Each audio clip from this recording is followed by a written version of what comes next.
Hello all dear aspirants and warmly welcome है आप सभी का आईएफएस के शानदार प्लेटफॉर्म के ऊपर। और रिसेंटली जो है वो गेट का रिजल्ट अनाउंस हुआ है और हर साल की तरह आईएफएस के बच्चों ने जो है बहुत शानदार परफॉर्मेंस दिया है इस साल में भी। तो ऐसे ही कुछ बच्चों से हम इंटरेक्शंस कर रहे हैं, उनसे जान रहे हैं उनकी जर्नी के बारे में, उनके स्ट्रगल्स फेज के बारे में, उनके अप्रोच के बारे में, उनकी स्ट्रैटेजी के बारे में। वैसे ही एक कैंडिडेट जो है आईएफएस के ही उन्होंने भी जो है इस गेट की एग्जाम को बहुत खूबसूरत रैंक के साथ, बहुत बेहतरीन रैंक के साथ जो है इस एग्जाम को क्वालिफाई किया है। तो जानते हैं उनकी जर्नी को उनके ही थ्रू। तो चलिए फिर। तो फर्स्ट, हेलो दोस्त। Hello sir. आपका नाम बताओ। मेरा नाम आशीष शुभदर्शी गुरु है। मैं उड़ीसा से बिलोंग करता हूँ और इस बार गेट लाइफ साइंस एक्सेल में मेरा 569 AIR रैंक है सर।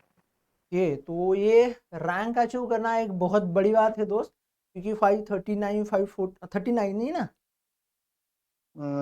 569 सर। ओके, 569 जो रैंक आपने अचीव किया है ये बहुत बड़ी बात है, क्योंकि गेट की एग्जाम्स को बहुत सारे बच्चे हर साल जो है वो अपेयर करते हैं और उनमें से कुछ चंद बच्चों को जो है ये खूबसूरत मौका मिलता है। आप उनमें से एक हो।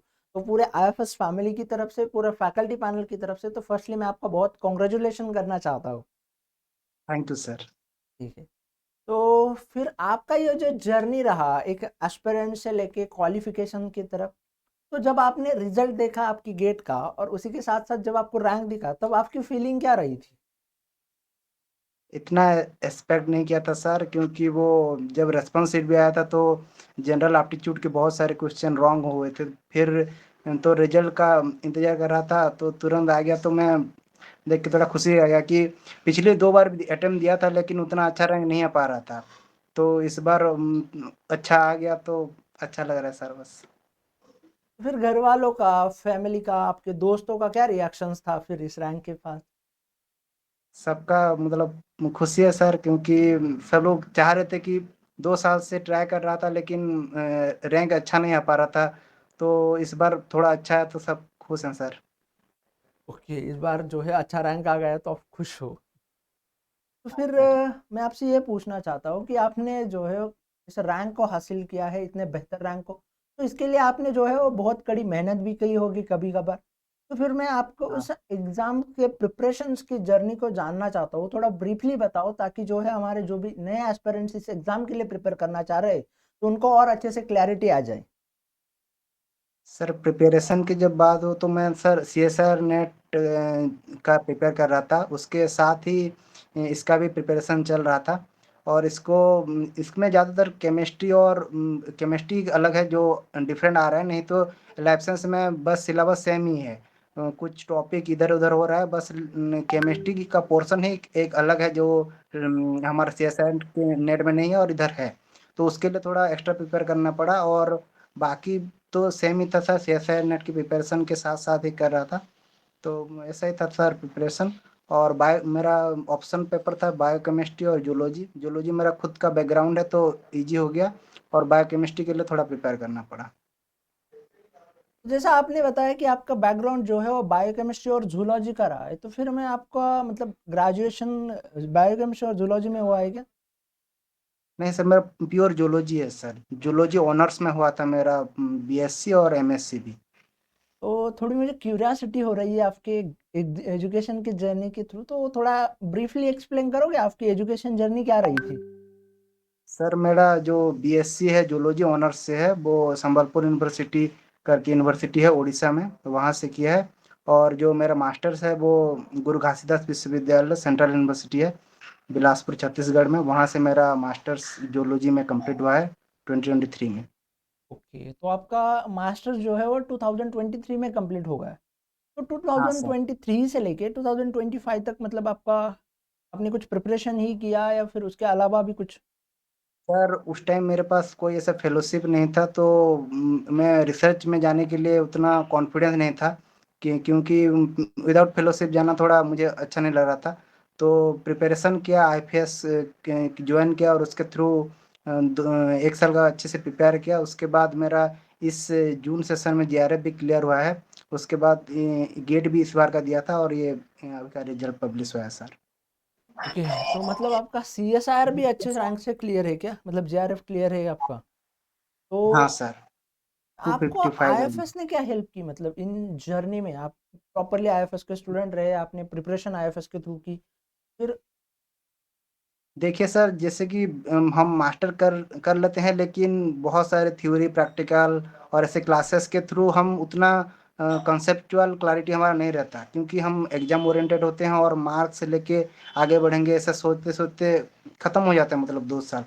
लेकिन हम जो कंसेप्चुअल क्लैरिटी चाहिए, क्योंकि कंपटीशन बहुत ज़्यादा हो चुका है अभी के हालत में, सब लोग पढ़ाई कर रहे हैं, अच्छे अच्छे इंस्टीट्यूट में पढ़ रहे हैं, तो हमको कुछ अच्छा पढ़ना पड़ेगा, कंसेप्ट को क्लैरिफाई करना पड़ेगा, और वो अच्छे से पढ़ने से ही होता है। और ये जो आईपीएस वाला इंस्टीट्यूट है, ये बहुत हेल्प करते हैं, क्योंकि ये फंडामेंटल से शुरू करके पूरा एडवांस लेवल तक जाते हैं, और जहाँ जहाँ भी कोई दिक्कत हो रहा है तो वो वहाँ पे सॉर्ट आउट कर लेते हैं।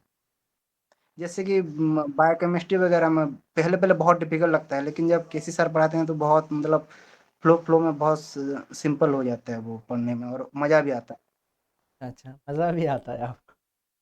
तो फिर मैं ये कहना चाहता हूँ या चाह रहा हूँ कि आपने सीएसआर नेट क्लियर किया, आपने गेट भी क्लियर किया। अब इन हाँ दोनों सर। एग्जाम्स के मतलब पैटर्न में हमें डिफरेंस देखने को मिलता है, बट दोनों एग्जाम्स की डिमांड भी अलग देखने को मिलती है। तो इन दोनों हाँ एग्जाम्स को आपने एक साथ कैसे प्रिपेयर किया, थोड़ा इसके बारे में बताइए। सर, बेसिकली मैं वो सी एस आर नेट का ही प्रिपेयर कर रहा था, और इसको पैरेलली इसका भी प्रिपेयर कर रहा था, क्योंकि मेरा मास्टर्स में ही गेट क्वालिफाई हो गया था, पर उसका अच्छा रैंक नहीं था। तो मैं उसमें अच्छा रैंक लाने के लिए अटेम्प्ट ले रहा था कि आगे कुछ अच्छा रैंक आ सकता है, तो क्योंकि मेरा केमिस्ट्री पोर्शन थोड़ा वीक पड़ रहा था, तो उसको अच्छे से प्रिपेयर कर रहा था, साथ साथ सी एस आर नेट के सिलेबस के मतलब सिमुलटेनियसली कर रहा था। अच्छा, अच्छा। मतलब आपने साथ में सीएसआर नेट का प्रिपरेशन किया और उसी के साथ साथ जो है आपने गेट का भी प्रिपरेशन किया। तो हाँ देखो, फर्स्ट ऑफ ऑल अगर हम सीएसआर नेट की बात करें और उसी के साथ साथ गेट की भी बात करें, तो दोनों एग्जाम का सिलेबस बहुत वास्ट देखने को मिलता है, और सब्जेक्ट में भी मतलब इनर जो यूनिट है उनमें भी थोड़ा बहुत चेंजेस देखने को मिलता है। तो उसके रिगार्डिंग आपकी क्या अप्रोच रही थी, मतलब आपने किस वजह से प्रिपेयर किया फिर? सर, जैसे कि इसमें केमिस्ट्री पोर्शन और बायोकेमिस्ट्री पोर्शन जैसे कि पेपर वगैरह है, तो थोड़ा लार्ज है, मतलब क्या कहते हैं हम, सी एस आई नेट में उतना, सी एस आई नेट में जो 13 13 यूनिट है, उसको प्रिपेयर कर लेंगे तो ये उसके सामने वो उतना है नहीं कुछ, मतलब बस केमिस्ट्री को अलग से प्रिपेयर करना पड़ेगा, बाकी हो जाता है सर मैनेज करने में। ये तो केमिस्ट्री को अलग से प्रिपेयर करना पड़ेगा। तो दोस्त, आपने केमिस्ट्री को कैसे प्रिपेयर किया था, फिर आपका क्या अप्रोच रहा था? मेरा सिंपल अप्रोच था सर, मैं यूट्यूब के वीडियो सेशन देखता था आईपीएस का, और उससे नोट्स बनाता था, और जैसा कि प्रीवियस ईयर क्वेश्चन को मैंने ज़्यादा फोकस किया, क्योंकि मेरे पास सिलेबस और प्रीवियस ईयर क्वेश्चन ज़्यादातर उस गेट के था, क्योंकि उससे ही मैं प्रिपेयर कर रहा था, और आईपीएस से बुक लिया था ये प्रीवियस ईयर वाला, उससे प्रिपेयर किया, और लास्ट में सेशन भी देखा है आईपीएस का, यूट्यूब वाला सेशन। ये तो फिर यूट्यूब के सेशन से आपको क्या फ़ायदा हुआ, मतलब पर्टिकुलरली अगर मैं बात करूँ तो? सर देखिए कि कोई भी कॉन्सेप्ट पढ़े, लेकिन उसका क्वेश्चन कैसे अप्रोच किया जाए, ये सबसे ज़्यादातर कि मैंने सीखा कि कोई भी एक बस गेट का नहीं, कोई भी पेपर सॉल्व हुआ तो आईपीएस में उसका पेपर डिस्कशन होता है, वो सबसे मुझे अच्छा लगता है, क्योंकि सब सार आ जाते हैं, और सीधा जो भी क्वेश्चन आया इजी वे में बताते हैं कि कैसे मतलब अप्रोच लिया जा सकता है इस क्वेश्चन को, या कोई भी क्वेश्चन को, तो वो सबसे कॉन्फिडेंस बिल्डअप करता है, क्योंकि जब एग्जाम हॉल में होते हैं, अकेले होते हैं, तो उतना आता नहीं है दिमाग में, लेकिन जब सार लोगों को देखते हैं तो उतना कॉन्फिडेंस आ जाता है देख फिर के। आपने एग्ज़ाम हॉल की बात की, तो फिर मैं आपसे ये पूछना चाहता हूँ, क्योंकि आपने दोनों एग्ज़ाम्स को क्लियर किया है, सीएसआर नेट को भी और गेट को भी। तो दोनों एग्ज़ाम हॉल का एक्सपीरियंस शेयर करना थोड़ा मेरे साथ, मतलब ताकि एस्पिरेंट्स को भी थोड़ा और अच्छे से क्लैरिटी के साथ आइडिया आए। सर, मुझे थोड़ा एग्जाम हॉल में थोड़ा उतना अच्छा फीलिंग अभी तक हो रहा नहीं, क्योंकि टेंस हो जाता हूँ थोड़ा, क्योंकि एक्सपेक्टेशन बहुत करके जाते हैं हम लोग, जब पढ़ते हैं कि ये कर लूंगा, ज़्यादा मार ले आऊंगा, पूरा 140 अटेंड कर लूंगा वो सीएसआई नेट में, और इधर पूरा 50 के ऊपर चला जाऊंगा, लेकिन वो होता नहीं वहां जाके पूरा, कुछ आता है कुछ नहीं भी आता है, तो वहां पे बहुत थोड़ा टेंस सा माहौल रहता है, लेकिन कुछ क्या कहते हैं, थोड़ा वेट करेंगे तो हो जाता है, मतलब क्वेश्चन वगैरह सॉल्व करते जाएं तो धीरे धीरे हो जाते हैं सर। अच्छा, एग्ज़ाम हॉल में। तो मैं और एक बात पूछना चाहता हूँ क्योंकि आपने दोनों एग्ज़ाम को क्वालीफ़ाई किया है, तो थोड़ा तो डिफ़रेंस देखा होगा आपने सीएसआईआर नेट में भी और गेट में भी, तो डिफ़रेंस क्या देखने को मिलता है? मतलब कोई नया एस्पिरेंट्स अगर पूरे एग्ज़ाम्स को, पूरे पीएचडी एंट्रांसेस को मन में या दिमाग में लेकर चल रहा है, तो आपके लिए उसका हाँ सर। आपके साइड से क्या सजेशन रहेगा उस दोस्त के लिए, उस बच्चे के लिए? सर जैसे कि ये गेट एग्जाम में एनईटी वाला क्वेश्चन है, जिसमें पूरा एक्यूरेसी चाहते हैं वो लोग, क्योंकि पिछली बार जब मैं गेट गया था तो कोई आंसर मान लीजिए 6.67 आ रहा है, तो वहाँ पे लिखा रहता है कि 1 डेसिमल प्लेस, तो 6.6 तक ही लिखना है। अगर 7 भी लिख लिया तो वो गलत हो जाता है। तो गेट में बहुत एक्यूरेसी मुझे लगता है कि चाहते हैं वो लोग, कि बहुत पिन पॉइंट आंसर चाहते हैं, जिसमें भी एनईटी वाला क्वेश्चन में। तो ये एक बहुत डिफरेंस है उसमें। बस ओएमआर टाइप है, फिल करना है बस, लेकिन यहाँ पर हमें एक्यूरेसी चाहिए बहुत नेट क्वेश्चन में ये। तो इस ओवरऑल जर्नी में आपके दोनों एग्ज़ाम्स के और उसी के साथ-साथ आप और भी एग्ज़ाम दोगे। तो इसमें आपके मतलब क्या मोटिवेशन क्या रहा? आपका दिमाग में क्या चल रहा था? थॉट प्रोसेस क्या था कि ये मुझे क्यों करना है? उसकी बिहाइंड रीज़न बताओगे थोड़ा? सर मुझे सीएसआर नेट को ऐसे लगता है कि मास्टर तब तक कंप्लीट नहीं होता जब तक सीएसआर नेट नहीं आता था आपके पास, क्योंकि मास्टर कहीं से भी कर लेते हैं, लेकिन नेट होना बहुत जरूरी है। जहाँ पे भी जाओ वो पूछते हैं कि नेट है कि नहीं, उससे ही हमारा क्रेडिबिलिटी दिखता है। इसीलिए मुझे पहले नेट तो जैसे भी करके निकालना था। और गेट वाला एग्जाम प्योरली है कि आपका कितना एप्टीट्यूड स्किल है इस तरह की। ओके।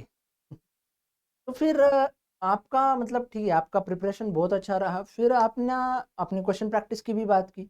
फिर आपका वे क्या था क्वेश्चन प्रैक्टिस करने का? क्या अप्रोच था आपका क्वेश्चन प्रैक्टिस करने का? थोड़ा बताओगे? सर ज़्यादा करके मैं प्रीवियस ईयर क्वेश्चन को ही प्रैक्टिस कर रहा था। मेरा अप्रोच थोड़ा डिफरेंट था, क्योंकि डायरेक्टली न्यू क्वेश्चन अटेम्प्ट नहीं कर पा रहा था मैं, तो पहले उसका वीडियो सोल्यूशन था, उसको अच्छे से एनालाइज करने के बाद बार बार रिपीट कर रहा था। तो उसका मैं बहुत रिपीटेशन किया हूँ, एक तरह से कह सकते। कि बहुत बार रिपीटेशन करके आपने उन क्वेश्चंस को लगाया है। ठीक है। तो मॉक टेस्ट का क्या हेल्प होता है, क्या फ़ायदा होता है जब आप फाइनल एग्जाम्स के पहले उन अच्छे से मॉक टेस्ट को लगाते हो तो? सर मॉक टेस्ट बहुत इम्पोर्टेंट है, क्योंकि एग्जाम देने से पहले एग्जाम वाला क्या कहते हैं, फील लेने के लिए बहुत ज़रूरी है, पहला चीज़। और दूसरा चीज़ है कि हम बहुत सारा पढ़ने के बाद भी हम ये नहीं कर पाते कि कैसा करना है, क्या करना है। टाइम मैनेजमेंट एक दूसरा चीज़ है, वो बहुत इम्पोर्टेंट है इसके लिए। कि ये तो बहुत अच्छी बात कही आपने।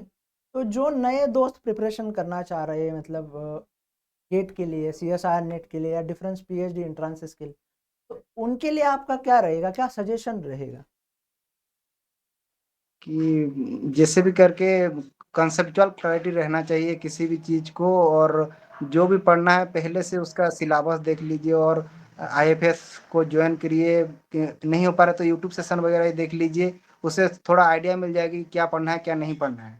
और उसके बाद अपना प्रिपरेशन स्टार्ट कर सकते हैं। और प्रीवियस ईयर क्वेश्चन वगैरह को ज़्यादातर के देखिए, और सार्स लोग जो जैसा बता रहे हैं कि कैसे सॉल्व करना है, अप्रोच उसको ज़्यादातर के सीखना चाहिए। कंसेप्ट तो हर कोई सिखा देता है, लेकिन approach to the question is बहुत इंपॉर्टेंट है मेरे ख्याल से। तो बहुत अच्छी बात कही। फिर अब एक एग्जाम्स क्वालिफाई कर लिया है, एग्जाम्स में रैंक भी आपने हासिल किया लिया है, मल्टीपल्स पीएचडी एग्जाम्स को भी आपने क्वालिफाई किया है अच्छे रैंक्स के साथ। तो फिर आगे का आपका क्या फ्यूचर का सोच रहे हो? मतलब फ्यूचर प्लान क्या है आपकी? सर मुझे तो अभी पीएचडी करने का मन है, तो अच्छा इंस्टीट्यूट देख के पीएचडी करना चाहता हूँ। आइजर या कोई भी अच्छा उस तरह का रिसर्च इंस्टीट्यूट या सीएसआर लैब। और उसके बाद आगे का तो रिसर्च फील्ड में रहना है सर। रिसर्च फील्ड में दोस्त, आपको बहुत बहुत शुभकामनाएं पूरी आईएफएस टीम से, मुझ से, थैंक फैकल्टी पैनल से कि आप जो भी ख्वाब देख रहे हो रिसर्च में जाने का, तो यकीन है आप आईएफएस के स्टूडेंट्स रह चुके हो तो बहुत अच्छा परफॉर्म करोगे, अच्छे लेवल के ऊपर जो है आपका फ्यूचर ब्राइट होगा। तो मैं दुआ करूंगा भगवान से कि आपका जो है वो हर एक ख्वाब मुकम्मल हो जाए। Thank you sir, thank you sir. उसी के साथ साथ thank you so much for sharing your knowledge, your journey, your experience regarding the exams और अदर दैन एग्जाम्स। उसी के साथ साथ आपने आपकी प्रिपरेशन जर्नी को हमारे साथ शेयर किया, उसके लिए भी बहुत सारा थैंक यू सो मच हाँ, दोस्त for joining with us. Thank you sir.